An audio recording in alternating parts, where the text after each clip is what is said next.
హృదయమొక అద్దమని నీ రూపు బింబమని తెలిపేను హృదయం నీకు సొంతమని బింబాన్ని బంధింప తాడేది లేదు సఖి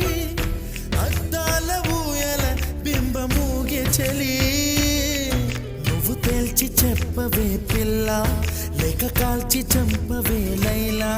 నా జీవితం నీ కనుపాపలతో వెంటాడి కవేటాడొద్దే లేదని చెప్పా నిమిషము చాలు లేదన్న మాట తట్టుకోమంటే మళ్ళీ మళ్ళీ నాకొక జన్మే కావాలి ఏమి చేయమ